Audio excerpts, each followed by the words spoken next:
والسراج المنير الذي لا نبي بعده. اللهم صل على هذا النبي الكريم وعلى آله وصحبه أجمعين. يقول الله تعالى في القرآن الكريم: يا أيها الذين آمنوا اتقوا الله حق تقاته ولا تموتن إلا وأنتم مسلمون. عباد الله، أوصيكم ونفسي بتقوى الله فقد فاز المتقون.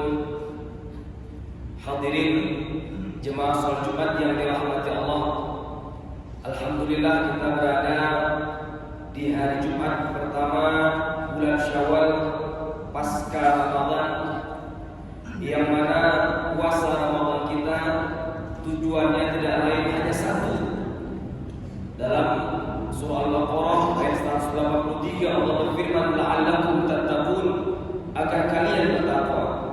Kalaupun ada versi yang lainnya di ayat 187 Allah berfirman, la'allahum yattaqun, agar mereka bertakwa. Baik kalian atau mereka sama-sama diinginkan Allah Subhanahu wa taala pasca Ramadan, pasca ibadah puasa menjadi orang-orang yang bertakwa. Oleh karena itu khatib mengambil judul 8 dimensi takwa, agar kita menjadi orang-orang mulia, membawa takwa yang berjalan di muka bumi Allah Subhanahu wa taala. Adapun 8 dimensi itu kita ambil dari surah Al-Baqarah, surah terpanjang dalam Al-Quran, ada 5. Kemudian di surah Al-Imran, surah terpanjang kedua, ada 4. Totalnya semua 9. Tetapi ada satu dimensi atau ciri yang di Al-Baqarah ada dan di Al-Imran ada. Apa itu? Adalah infak, memberikan harta kita di jalan Allah Subhanahu wa taala. Ternyata takwa itu bukan hanya kaitannya hablum minallah semata, tapi erat kaitannya dengan hablum minannas. Tanpa hablum minannas tidak ada arti takwa. Hadirin rahmati Allah Subhanahu wa taala. Langsung saja yang pertama, orang yang bertakwa, alladzina yu'minuna bil ghaib, yaitu orang-orang yang beriman kepada yang maha ghaib. Kenapa ayat ini tidak mengatakan beriman kepada Allah? Agar ada dimensi lain yang kita yakinkan dalam diri kita. Selain kita beriman kepada Allah, kita juga beriman kepada hal-hal ghaib yang Allah ciptakan. Bahwasanya kita yakin Allah pun yang maha ghaib mengetahui yang ghaib-ghaib. Sehingga tidak cukup dengan mengatakan beriman kepada Allah, tapi orang-orang yang beriman kepada yang maha ghaib, yaitu Allah Subhanahu wa taala, yang mengetahui segala yang ghaib dan menciptakan hal-hal ghaib, termasuk tentang akhirat yang kita belum tahu, yang kita belum terasa dalam hissi atau indrawi, tapi kita yakin karenanya. Begitulah orang beriman yang menuju takwa. Kemudian yang kedua, wa yuqimuna shalah, mendirikan atau menegakkan salat. Dari kata aqama, menegakkan atau mendirikan. Sehingga kalau kita lihat Al-Qur'an maupun hadis, tidak ada kata-kata mengerjakan salat, melaksanakan salat, melakukan salat, tidak pernah ada. Selalu ayatnya atau hadisnya mendirikan atau menegakkan salat. Karena salat adalah tiang agama. Contohnya bangunan masjid kita yang agung ini, masya Allah, tabarakallah, memiliki tiang-tiang yang karena tiang inilah maka kokohlah bangunan kita ini, bangunan masjid kita tercinta ini. Baik tiang yang nampak maupun yang sudah menjadi bagian daripada dinding itu sendiri. Yang penting adalah tiang dan tiang, sehingga tegak bangunan itu, kokoh bangunan itu. Kalau sekedar mengadakan, belumlah tegak.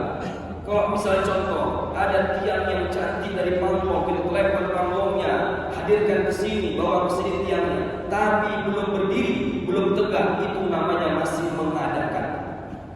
Oleh karenanya, isyarat lain daripada mendirikan sholat adalah sholat berjamaah. Karena Allah Subhanahu wa taala berfirman, wa aqimus sholat wa atuz zakah warka'u ma'ar raki'in. Tegakkan dirikan sholat, tunaikan zakat, rukuklah bersama orang-orang yang rukuk. Dulu sampai sekarang kita mendengar ungkapan nasihat agama, sholatlah sebelum disolatkan.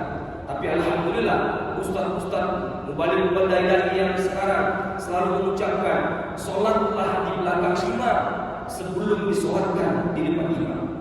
Sholat di belakang imam sebagai jemaah, kalau disolatkan di depan imam lebih maju daripada imam dia, itu berarti sudah menjadi jenazah. Innalillahi. Hadirin rahmati Allah Subhanahu wa taala.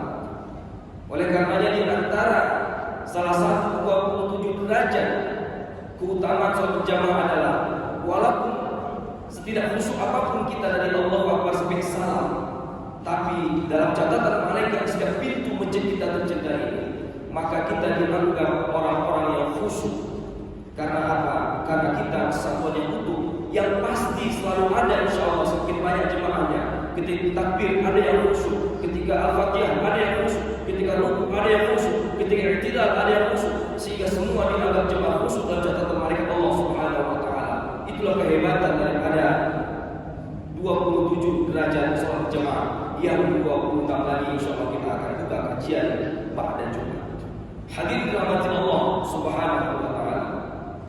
Kemudian yang ketiga, wa mimma razaqnahum yunfiqun, berinfak terhadap rezeki yang Allah berikan kepada mereka. Ini sisi yang masuk kepada hablum minan nas, hubungan sama manusia. Kemudian yang keempat, walladzina yu'minuna bima unzila ilaika wa ma unzila min qablik, yaitu orang-orang beriman kepada Al-Qur'an.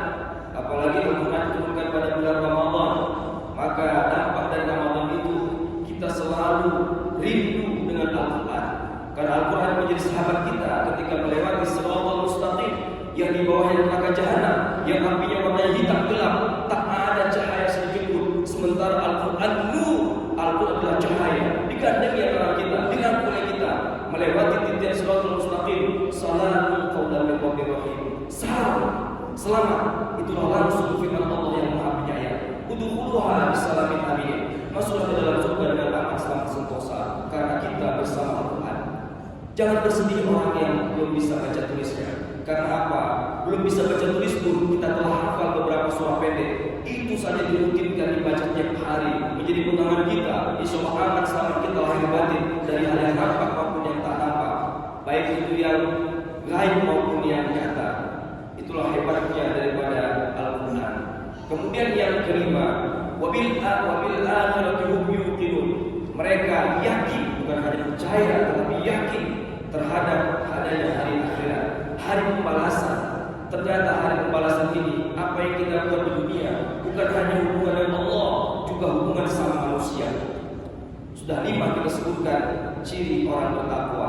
Masuklah ciri berikutnya di surah Al-Imran. Langsung ciri pertama adalah alladzina yunfiquna fis-sarra'i wad-dharra. Orang yang berinfak, membagikan hartanya di waktu lapang maupun sempit, senang maupun susah. Hebatnya infak 2 kali disebutkan. Bahkan di Al-Imran, hablum minan nas ini hubungan manusia ini ciri pertama bagi orang bertakwa. Kemudian hadirin rahmat Allah Subhanahu wa taala, karena infak telah disebutkan, maka langsung masuk kita ciri ke-6. Wal kadhimina al-ghaidha, mampu menahan dan meredam amarah. Ketika kita ingin marah, maka kita tahan, kita redam sehingga normal lagi, netral lagi. Tadi ternyata ada darah-darah yang mampet, sumbat. Ternyata karena kita menetralkannya, meredamnya, menahannya, maka normal kembali saraf kita dari ujung kepala sampai ujung kaki, ujung kaki, ujung rambut netral kembali sehingga sehat walafiat badannya. Karena banyak penyakit yang karena faktor X, ternyata penyembuhannya dengan jantung dan hati kita yang sehat. Hadirin rahmat Allah Subhanahu wa taala, bukan memendam amarah. Mungkin beda tipis antara meredam dengan memendam. Meredam Allah perintahkan, memendam Allah larang. Karena apa? Karena memang ketika dipendam itu tidak marah dia, tapi harus goyah. Suatu ketika bisa jadi dia yang bahaya karena seperti api dalam sekam, atau orang yang bahaya karenanya. Dan itu bukan sifat orang bertakwa. Yang bertakwa adalah menahan dan meredam, bukan memendam menjadi dendam. Alhamdulillah. Kemudian sifat yang ketujuh adalah wal 'afina 'anil nas, memaafkan orang lain. Sungguh mulia orang yang memberi maaf terlebih dahulu, dan tidak akan hina di sisi Allah Subhanahu wa taala orang yang minta maaf terlebih dahulu, walaupun seakan-akan jatuh air muka, tapi mulia di sisi Allah Subhanahu Dan ternyata kalau kita kaji tentang Lailatul Qadar, yang mana itu adalah puncak daripada berlipat gandaan amal ibadah dalam setahun bahkan seumur hidup kita, doanya adalah Allahumma innaka afuwwun tuhibbul afwa fa'fu anni. Sebagaimana Rasulullah ajarkan kepada istrinya Aisyah, katakan wahai Aisyah doanya, sesungguhnya ya Allah engkau maha pemaaf, menyukai kemaafan, maka maafkanlah. Kenapa doanya bukan mohon ampun? Padahal ini puncak dalam setahun sekali bahkan seumur hidup kita. Ternyata Allah selain maha pengampun juga maha pemaaf. Hanya saja pemaaf itu ada kaitan dengan hablum minan nas. Jadi Lailatul Qadar itu yang melebihkan 1000 bulan bukan hanya kaitan hablum minallah semata, tapi ada erat kaitan dengan hablum minan nas. Bagaimana mendapatkan Lailatul Qadar sementara hatinya tertutup, padahal malam itu mau datang sama kita bagi orang terbuka, lapang dada dan lega jiwanya, baik dengan hablum minallah maupun hablum minan nas, infak, menahan amarah, memaafkan orang lain. Dan yang terakhir, yang ke-8, ciri orang bertakwa dipuji dengan senantiasa istighfar kepada Allah Subhanahu wa taala. Allah berfirman, orang bertakwa bukan tak pernah punya dosa, tapi ketika dia berdosa, segera ingat Allah Subhanahu wa taala, menyadari kesalahannya, tidak mengulangi perbuatannya, dan senantiasa selalu merasa bersalah dan istighfar Allah Subhanahu wa taala. Kalau sudah istighfar Allah Subhanahu wa taala, tentu ketika Allah ampuni nol dosanya. Ketika nol dosanya berarti bersih hati dan jiwanya. Ketika sudah bersih, maka hubungan dengan Allah sinyalnya tentu kinclong. Tidak ada hambatan antara dia dan Allah Subhanahu wa taala. In awliya'u illal muttaqun. Yang paling dekat dengan Allah adalah orang-orang yang bertakwa, karena dosanya Allah hapuskan. Ketika dia ingin punya hajat sesuatu, maka Allah beri rezeki dari arah yang tak disangka, tak diduga. Kemudian Allah memberikan dia ja'alahu makhraja. Allah berikan solusi setiap permasalahan hidupnya, setiap problematika hidupnya, maka Allah beri jalan keluar karena dia bertakwa. Hadirin rahmati Allah Subhanahu wa taala.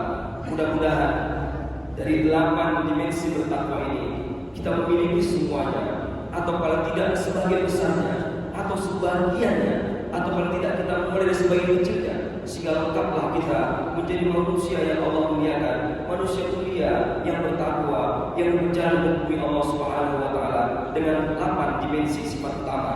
Yang pertama, beriman kepada yang Maha Baik. Yang kedua, menegakkan mendirikan salat. Yang ketiga, berinfak. Yang keempat, beriman kepada Al-Qur'an dan kitab sebelumnya. Yang kelima, yakin terhadap adanya hari akhirat pembalasan. Hablumillah dan hablumil nas. Dan selanjutnya berinfak lagi. Dan yang keenam, menahan amarah, meredam amarah. Yang ketujuh, memaafkan orang lain. Kemudian yang ke-8, senantiasa istighfar, mohon ampun kepada Allah Subhanahu wa taala. Aqulu qouli hadza, barakallahu li wa lakum fil Qur'anil karim, wa nafa'ani wa iyyakum bima fihi minal ayati wa dzikril hakim, wa taqabbala minni wa minkum tilawatahu fastaghfiruhu